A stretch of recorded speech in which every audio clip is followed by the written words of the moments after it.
Hello, আসসালামু আলাইকুম guys. এখানে ক্যাপশনে দেখতে পাচ্ছেন আজকে আমি জালি কাবাব বানিয়ে দেখাবো। দেখেন, এখানে নিয়ে নিয়েছি মাংসের কিমা। হ্যাঁ, কি ইনগ্রিডিয়েন্টস নিচ্ছি দেখিয়ে দিচ্ছি।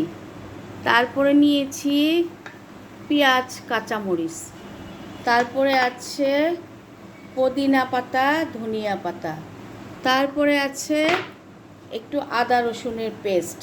দেখেন গাইস, আর পরে আছে একটু লেবুর রস দিব, লেবু কেটে নিয়েছি। তারপরে দিব টমেটো সস। দেখেন গাইস, টমেটো সস নিয়েছি। একে একে সব দিয়ে দিব আমি, আপনারা দেখে নেবেন। অনেক দিন বড় ভিডিও দেওয়া হয় না, মানে লং ভিডিও, সেই সুবাদে এই ভিডিও করা। গাইস, আমি কিন্তু সব সময় বলি হাত ধুয়ে আসি, কারণ গ্লাভস পরে আমার মাখাতে কষ্ট হয়। দেখেন গাইস, এই তো আমার কিমাটা এখানে দিয়ে দিব। প্রথমে আমি পেঁয়াজ কাঁচামরিচ, তারপরে দিয়ে দিব পুদিনা পাতা, ধনিয়া পাতা। দেখেন গাইস, আমার মতো রেসিপি দেখে করলে অবশ্যই আপনারা মজা পাবেন। আর এখানে দিয়ে দিব টমেটো সস, আর দিয়ে দিব একটু লেবুর রস।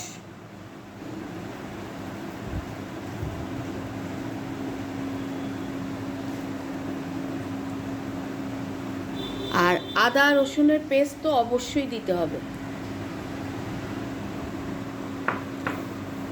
আর সফটনেস হওয়ার জন্য ডিম। এই তো, আমি কিন্তু অনেক সুন্দর করে হাত ধুয়ে এসেছি। দেখেন, এখন আমি সবগুলা মাখাবো, তারপরে জালি কাবাবের আকারে বানিয়ে নিব। এই যে দেখেন, সব মাখাচ্ছি।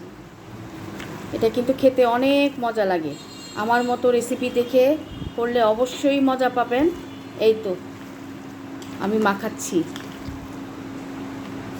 যারা আমার ভিডিও দেখে ভালোবাসেন তাদেরকে অবশ্যই অসংখ্য ধন্যবাদ।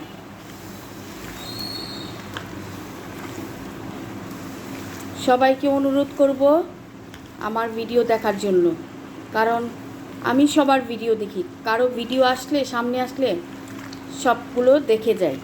আপনারাও একইভাবে কাজ করবেন, তাহলে দেখবেন সফলতা আসবে। Thank you so much. আমার ভিডিও যারা দেখেন তাদেরকে অসংখ্য ধন্যবাদ আমার ভিডিও দেখার জন্য। এই তো আমার জালি কাবাবটা মাখানো হয়ে গিয়েছে। এখন আমি কাবাবের আকারে সব বানিয়ে নিব। দেখেন কিভাবে বানাচ্ছি।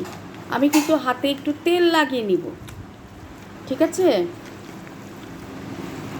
থ্যাংক ইউ সো মাচ যারা যারা আমার ভিডিও দেখেন।